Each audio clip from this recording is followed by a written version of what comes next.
you want to do, what you're gonna do is make a stitch. How, again, I just do a front back make stitch on knitting. Yeah, if you don't like that technique and you make stitches some other way, it's fine. But you make one, so I knit one, and then do a make one, knit away all the way across, second to last stitch, and make another. So basically, you're adding 2 stitches on that first round. And so in that sense, that part is the super simple. So can I ask a question? Yeah. When you say that first round, is that just the front needle? No, now you're gonna, this part you're still going all the way around. So you're still magic looping. Okay. I've decided that this is gonna be the sole, and that's now the front needle. So the front needle is the sole at this point. Okay. And then when you're increasing, you're only increasing on the sole side? Exactly. Got it. So I'm gonna quickly do that. Go make one here. And then work my way across, which will take me a minute, so I'll talk while I do that. And essentially every other row, as you're making the gusset, you make one at each end. Well, one stitch in from each end. Is there a difference between using a make one or just a make increase in the same stitch? For me, those are synonymous. Oh. For some people they have other make one. It doesn't really matter. Okay. You're essentially increasing one stitch at each end. So now I'm to the end of that sole needle. I'm gonna increase front and back. Yeah, which I also call a make one, and then that last knit. And then I'm going to hopefully quickly, knit across what is now been designated the instep. So I'll just do that quickly. And then the next row along the sole side is just going to be a straight knit row again. So it's only every other row that you're doing an increase, essentially increasing 2 stitches every other sole row. That's hard to say. You could put a marker on to remind you which side was the sole, right? Well, that's what I was thinking. How do you know? Well, I can look now. It's the side with the make one on it. Right. So it's after you've done it once, it's obvious. You don't. Okay. That's the part that's super simple. You actually don't have to mark anything. You don't have to. You just have to look at it. And similarly, if you were doing something where you're putting a seed stitch or something on the whatever fancy thing you wanted to do on the instep, it's obvious. But it was already obvious because on the foot you've only done the sole has been stockinette all the way along. So this is I should have made this smaller, but that's okay. So this row now, again, I'm not gonna. I'm looking at my thing. I see. Oh yes, I see where I did that increase on the side. So now I can see that I just did the increase. Okay. So I don't have to remember that I'm not gonna. Again, you can see the increase there. I just kind of got it. It's mildly sloppy to do it that way, but nobody. It's sole your foot. Who's ever gonna know? And I can see that I did just do a make one, so I know I don't make one on this row. So it's all obvious from looking at it. When you say every other row, every other round. Every other round. Yeah, because you're doing But you're only doing this on the sole side, so that's why I call it a row. So you would okay. Yeah. And again, this is totally knitting. There's no purling if you don't like purling, unless you decided to throw some fancy thing in.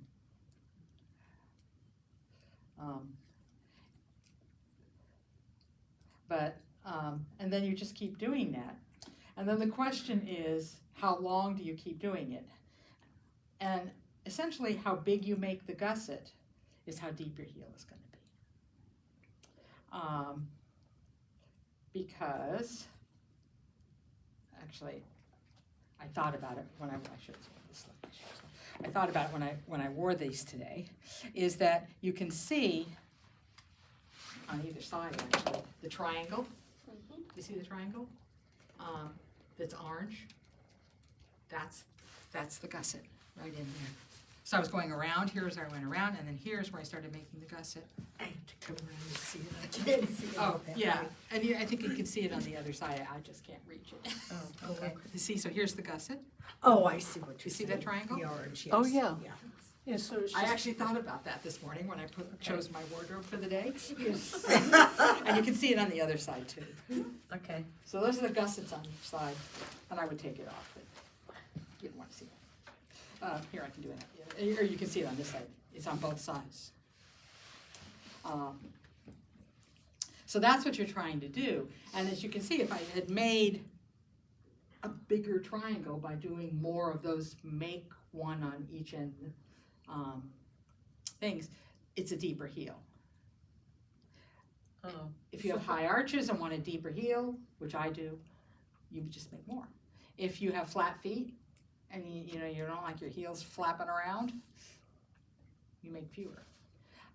Most patterns, and I gave you a number for standard generic example. But then, and actually while I am sitting here with this one, again, you can see, so my husband has more standard size feet, and you can see that there's that triangle there. It's hard to see because these are dark. I just couldn't find any lighter ones. But then what you have to do is now that once you've made that wider part, you've got to bring it back in up above to go around the leg, basically, the ankle. And to do that, what you do is short rows. Is what? Short rows. Okay. Does which is again a pretty classic technique that you just go back and forth, bringing the number down in essence. So you've made the number go up to make the gusset, and then you bring it back with short rows. I don't know if you can. It's a little hard to see, but you can kind of get the idea of how it comes back with a little bit of a curve. so the short rows are, in this one, are different than the German short rows in the other one? No, they're, yes. No matter how you, no matter, they're done differently than in the fish lips kits. Really? Yeah, because that one has a stabilizer row in the middle, actually. It's a long, I'm not sure. But the principle is very similar, which is that when you're doing a short row in anything, not just a sock, when you turn partway through a row, in a short row, what you do is you go partway across, and then you have to turn, and then you come back. And when you make that turn, you risk getting a hole.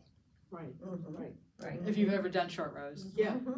And you can deal with that in many things, like a sweater, by doing a wrap and turn. Which you can do in a sock, which is what you would do in a forgotten heel form, Okay, but it's not as stable. okay, A wrap and turn. so when you do it in this form, how do you do it?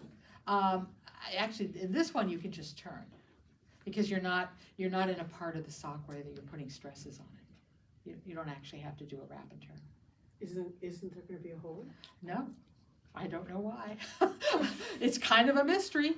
I think it's because the first stitch in the next row is a slip stitch, actually. Where am I in the heel? But yeah, I mean, I never come up with holes. I couldn't tell you why. When I'm looking at this line here that is where the slip stitch is, and I do think it actually is. I think it might actually be because of the slip stitch. So where does the slip sit? Is the first of the next row when you go back. Instead of wrapping and turning, you slip the first. Oh, so when you do the short row, when you turn, you slip this first stitch, Yeah. and then you knit? Uh-huh. Did not know that. Me either. But but it doesn't work, I think, in other kinds of knitting, and I couldn't tell you why it works on sock weight yarn Okay. as well. But I have never had Probably a problem. the nylon. Yeah, it stretches. might be the nature of the yarn. It might be that it's just so small, the hole is so small, you don't see it. And then how many short rows do you do a short row every other row? No, you're only on the heel at that point. You've stopped working the instep, and you go back and forth across the sole of the heel. Yeah. And you do it till you're back to your original number. Oh, okay. But do you do it There's every other row or every Every row? row, every row. Yeah. Okay. So I think in the example, I worked out the numbers for you. I think it's, gosh, I want to say it's like almost 30. I think it's 30 rows. I worked out the numbers and I probably forgot them. Okay, you're going down. Yeah, it's 25 rows Thank actually you. to get 32. Yeah, I worked out the numbers once, and you could just, again, if you're making a bigger sock for your big-footed husband or a smaller sock for your grandchild, you would adjust that number.